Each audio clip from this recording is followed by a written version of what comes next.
दोस्तों स्वागत है आप सभी को हमारे एक और नए वीडियो में। दोस्तों आज की इस वीडियो में हम जानेंगे एपीवाई स्कीम के बारे में। ये एक सरकारी स्कीम है। अगर आप इसके लिए अप्लाई करते हैं तो आपको हर महीना 1000 से लेकर 5000 तक का सरकारी बेनिफिट्स मिल सकते हैं, ठीक है। और इसके लिए सरकार द्वारा एक क्राइटेरिया रखी गई है, जैसे कि आपका उम्र जो है वो 18 साल से लेकर 40 साल के भीतर होना चाहिए और साथ ही आपके पास किसी भी बैंक का एक अकाउंट होना चाहिए, तभी आप इसके लिए अप्लाई कर सकते हैं, ठीक है।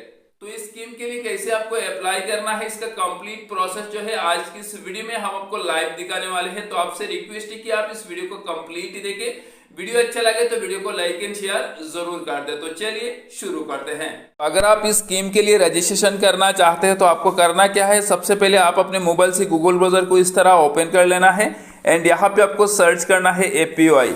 जैसे ही आप एपीवाई लिख के सर्च करेंगे, सबसे पहले इसका जो लिंक है वो यहाँ पे ओपन हो जाएगा। आपको सिंपली उस लिंक के ऊपर क्लिक करना है। जैसे ही आप क्लिक करेंगे, क्लिक करने के बाद आपके सामने नेक्स्ट पेज कुछ इसी प्रकार से ओपन हो जाएगा। इस पेज को सबसे पहले हम थोड़ा जूम करेंगे। जूम करने के बाद सबसे ऊपर कॉर्नर पे यहाँ पे आप देख सकते हैं, यहाँ पे लिखा हुआ है ओपन योर एनपीएस अकाउंट। आपको सिंपली उस पर क्लिक करना है। जैसे ही आप क्लिक करेंगे, आपके सामने नेक्स्ट पेज कुछ इसी प्रकार से ओपन हो जाएगा। इस पेज पे आने के बाद आपको स्क्रॉल करके नीचे की तरफ जाना है। नीचे की तरफ जाएंगे तो यहाँ पे काफी सारे यहाँ पे स्कीम आपको देखने को मिल जाएंगे, ठीक है। तो यहाँ से आपको एपीवाई स्कीम को आपको सर्च करना है। तो यहाँ पे आप देख सकते हैं नीचे यहाँ पे एपीवाई जो स्कीम है वो यहाँ पे आ चुके हैं। और अगर आप इस स्कीम में रजिस्ट्रेशन कर रहे हैं तो आपका एज 18 साल से लेकर 40 साल के भीतर होना चाहिए, तो भी आप इस स्कीम के लिए रजिस्ट्रेशन कर सकते हैं, ठीक है। और दूसरे ऑप्शन में यहाँ पे दिए गए हैं आप एक नॉन इनकम टैक्स पेयर होना चाहिए। अगर आप इनकम टैक्स पे करते हैं तो आप इस स्कीम के लिए एप्लीकेबल नहीं है, आप अप्लाई नहीं कर सकते हैं, ठीक है। और तीसरे ऑप्शन में दिए गए हैं आप दो तरीके से इस स्कीम में रजिस्ट्रेशन कर सकते हैं, ऑनलाइन एंड ऑफलाइन। अगर आप ऑनलाइन करना चाहते हैं तो सिंपली इसी प्रोसेस से आपको करना है। तो इसके लिए आपको करना क्या है, सिंपली रजिस्टर नाउ के ऑप्शंस पे आपको क्लिक कर देना है। जैसे ही आप रजिस्टर नाउ के ऑप्शंस पे क्लिक करोगे, क्लिक करने के बाद आपके सामने नेक्स्ट पेज कुछ इसी प्रकार से ओपन हो जाएगा। और नीचे की तरफ आएंगे तो यहाँ पे आप देखेंगे न्यू रजिस्ट्रेशन का एक ऑप्शन यहाँ पे दिए गए हैं और इसके नीचे यहाँ पे रजिस्ट्रेशन फॉर्म आपको देखने को मिल जाएंगे, ठीक है। तो आपको करना क्या है, इस रजिस्ट्रेशन फॉर्म को आपको फिल करना है। तो सबसे पहले यहाँ पे आपको पूछ रहा है वेदर इनकम टैक्स पेयर। अगर आप एक इनकम टैक्स पेयर है तो आपको करना क्या है, सिंपली यहाँ पे क्लिक करना है।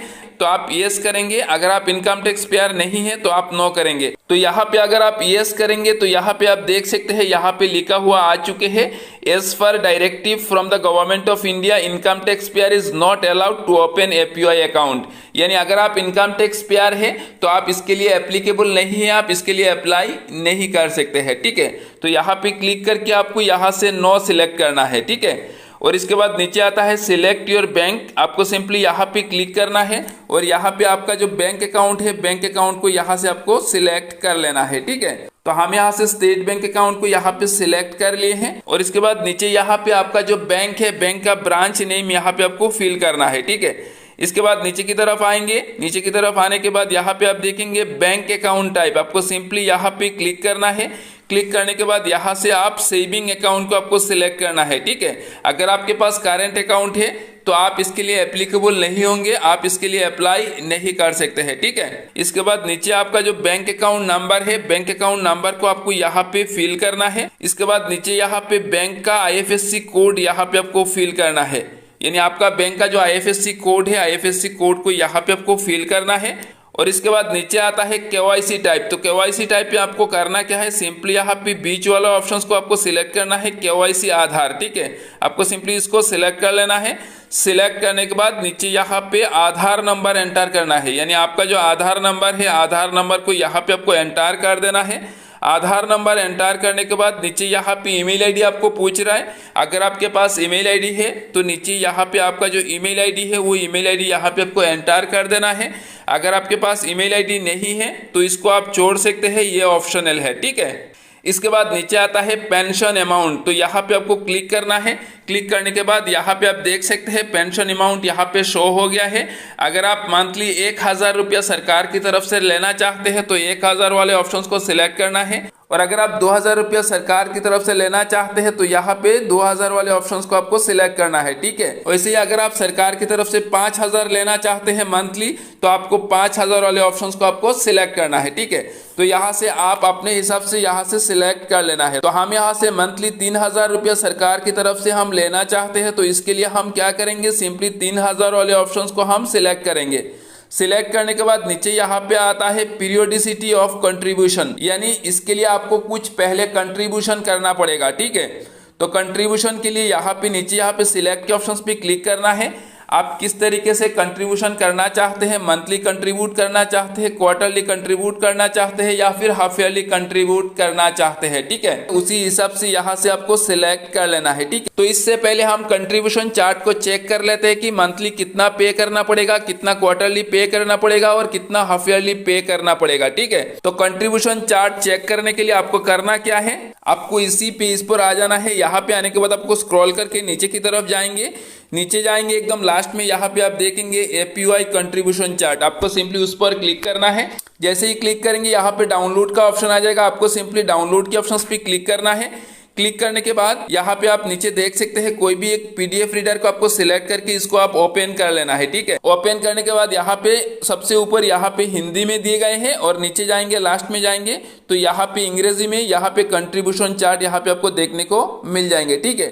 तो यहाँ पे हम सबसे पहले कंट्रीब्यूशन चार्ट को देख लेते हैं। सबसे पहले यहाँ पे एज ग्रुप दिए गए हैं, यानी यहाँ पे 18 साल से लेके नीचे यहाँ पे 40 साल तक का हिसाब यहाँ पे दिए गए हैं, ठीक है।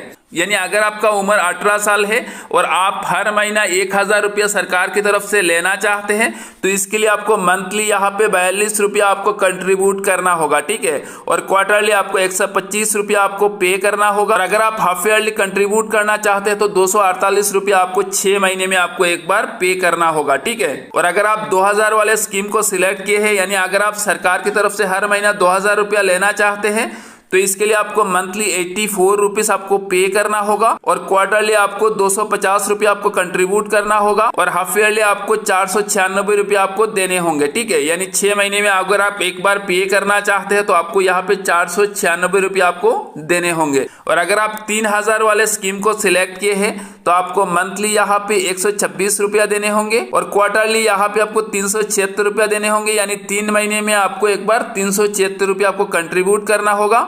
और अगर आप 6 महीने में देना चाहते हैं तो इसके लिए आपको 744 रुपया आपको देने होंगे, ठीक है। और अगर आप 4000 रुपया मंथली आप सरकार की तरफ से लेना चाहते हैं तो इसके लिए आपको मंथली कंट्रीब्यूशन जो है 168 रुपया देने होंगे और क्वार्टरली कंट्रीब्यूशन जो है वो 501 रुपया आपको देने होंगे और हाफ ईयरली कंट्रीब्यूशन जो है वो 991 रुपया आपको देने होंगे, ठीक है। और अगर आप 5000 वाले स्कीम को सिलेक्ट किए हैं, यानी अगर आप 5000 रुपया सरकार की तरफ से हर महीना लेना चाहते हैं तो इसके लिए आपको मंथली यहाँ पे 210 रुपया आपको कंट्रीब्यूट करना होगा। अगर आप 3 महीने में देना चाहते हैं तो इसके लिए आपको 626 रुपया आपको कंट्रीब्यूट करना होगा और अगर आप 6 महीने में देना चाहते हैं तो इसके लिए आपको 1239 रुपया आपको कंट्रीब्यूट करना होगा, ठीक है। और सेम उसी हिसाब से यहाँ पे एज ग्रुप दिए गए हैं, आप अपने एज ग्रुप के हिसाब से यहाँ पे कंट्रीब्यूशन चार्ट को यहाँ पे आप देख सकते हैं। और इस स्कीम में रजिस्ट्रेशन करने के बाद अगर आपका देहांत हो जाता है या फिर आपका एक्सीडेंट हो जाता है तो आपने जो नॉमिनी देंगे इसमें, ठीक है, उस नॉमिनी को आपकी स्कीम के हिसाब से पैसा मिलेगा, ठीक है। जैसे कि यहाँ पे आप देख सकते हैं अगर आप 1000 वाला स्कीम सिलेक्ट किए हैं और आपका बीच में आपका देहांत हो गया या फिर आपका एक्सीडेंट हो गया तो आपको 1,70,000 रुपया आपके नॉमिनी को मिलेगा, ठीक है। इसी हिसाब से 2000 वाला अगर आप स्कीम को सिलेक्ट किए हैं तो आपको 3,40,000 रुपया आपको मिलेगा, ठीक है। उसी हिसाब से अगर आप 3000 वाले स्कीम को सिलेक्ट किए हैं तो आपके नॉमिनी को 5,10,000 रुपया मिलेगा, ठीक है। और अगर आपने 4000 वाले स्कीम को सिलेक्ट किए हैं तो आपके नॉमिनी को 6,80,000 रुपया मिलेगा और अगर आपने 5000 वाले स्कीम को सिलेक्ट किए हैं तो आपके नॉमिनी को 8.5 लाख यानी 8.5 लाख रुपया आपके नॉमिनी को मिलेगा, ठीक है। तो यहाँ पे आपने कंट्रीब्यूशन चार्ट जो है यहाँ पे आपने देख लिया है। अब हम दोबारा इसी पेज पर आ जाते हैं। यहाँ पे आने के बाद यहाँ से हम मंथली, क्वार्टरली या फिर हाफ ईयरली जो भी आप सिलेक्ट करना चाहते हैं, जैसे भी आप कंट्रीब्यूट करना चाहते हैं उसी हिसाब से आप सिलेक्ट कर लेना है, ठीक है। तो हम यहाँ से क्वार्टरली को सिलेक्ट करेंगे। सिलेक्ट करने के बाद नीचे यहाँ पे कॉन्सेंट दिए गए है, उस कॉन्सेंट पर आपको टिक करना है। टिक करने के बाद नीचे आना है। नीचे आने के बाद यहाँ पे एक कैप्चा दिए गए है 38 + 8 टोटल कितना होता है, यहाँ पे उस अमाउंट को यहाँ पे आपको फिल कर देना है। ठीक है, फिल करने के बाद नीचे जनरेट ओटीपी के ऑप्शन पे क्लिक करना है। जैसे ही आप जनरेट ओटीपी के ऑप्शन पे क्लिक करोगे, क्लिक करने के बाद आपके आधार रजिस्टर्ड मोबाइल नंबर पर एक ओटीपी आएगा। उस ओटीपी को एंटर करके जैसे ही आप सबमिट करोगे, सबमिट करने के बाद आप इस स्कीम में रजिस्ट्रेशन हो जाओगे। ठीक है, और जैसे ही आप रजिस्ट्रेशन हो जाओगे, रजिस्ट्रेशन होने के बाद से ही आपके अकाउंट से पैसा कटना शुरू हो जाएगा। ठीक है, और ये जो कंट्रीब्यूशन है वो आपको 60 साल तक आपको देने होंगे। आप जिस एज से आप इस स्कीम के लिए रजिस्ट्रेशन किए हैं उसी एज से लेके आपके 60 साल की उम्र तक आपको कंट्रीब्यूट करना होगा। ठीक है, और इसके बाद ही आप जिस स्कीम को सिलेक्ट किए हैं उसी हिसाब से आपको मंथली सरकार की तरफ से पेंशन के रूप में आपके पैसे को भेज दिया जाएगा। ठीक है, आई होप कि वीडियो आपको पसंद आए होंगे। वीडियो पसंद आए तो वीडियो को लाइक करें, शेयर करें और चैनल को सब्सक्राइब करना ना भूलें। मिलते हैं एक नए वीडियो के साथ। जय हिंद, जय भारत।